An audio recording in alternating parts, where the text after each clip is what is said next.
Nahajamo se v Galeriji za sodobno umetnost, Galeriji Bažato, na aktualni razstavi slovenskega umetnika Milana Eriča. Milan Erič je vsestranski umetnik, je ilustrator, je risar, slikar in tudi avtor animiranih filmov. Že iz 80. let redno in aktivno predstavlja svoja umetniška dela tako na razstavah v tujini kot doma.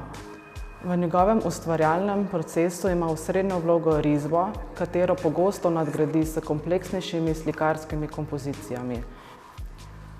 Značilno za njegov ustvarjalni proces je tudi odprtost in raziskovanje eksperimentiranja z različnimi tehnikami, kot je akril, akrilna pršilo, polivanje s tušem, svinčnik in flomaster.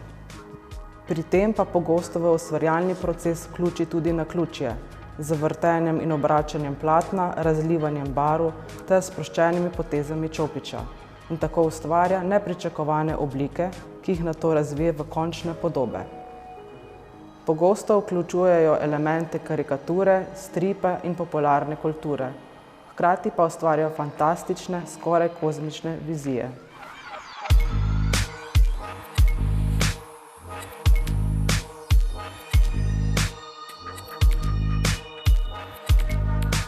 Ob razstavi je šel tudi galerijski list, v katerem dr. Sarival Sosič piše: likovna dela akademskega slikarja Milana Eriča zaznamuje spontanost, kjer se v igrivem prepletanju povezujete slikarjeva intuicija in raziskovanje slikarskih tehnik. Na ta način razvija svojo umetniško izpoved in gradi opus, ki je obsežen ter prepoznaven. Eričeva likovna dela so polna dinamično gibljivih razmerij med strukturo in semantično organizacijo podob, kjer avtor išče prvobitnost in posebno sproščenost podob. Tematski ali širši vsebinski poudarki gradijo svojo moč pripovedi in vizualne izraznosti tudi na čustvenih, kot so smeh, humor, komičnost in celo v določenih delih še ironija, parodija, farsa, groteska, sarkazem in vseobsegajoče kreativnosti. In prav ti elementi ustvarjajo občutek pripovednosti, ki pa ni enoznačna. Vsak gledalec si lahko ustvari svojo zgodbo. Erič tako vzpostavlja kritičen, a hkrati igriv odnos do sodobnega sveta in nas kot gledalce aktivno vključuje v razmišljanje. Pri likovnih alegorijah slikar na prvi pogled prepoznavne motive rahlo odmika od logike z odpiranjem skritih pomenov, razpostiranjem podpomenov s pomikanjem proti čutnosti.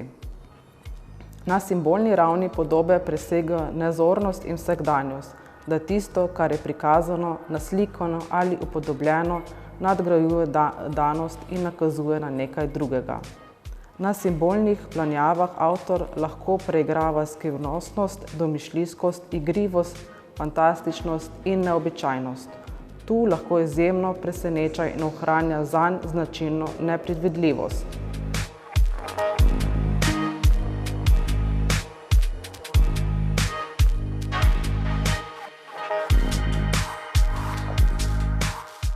V prvem nadstropju je predstavljena serija slik na tematiko kozmosa, kjer se prepletajo abstraktne površine s figurami. V tem primeru so to astronavti, ki lebdijo v nedefiniranem abstraktnem polju in prostoru kozmosa oziroma vesolja.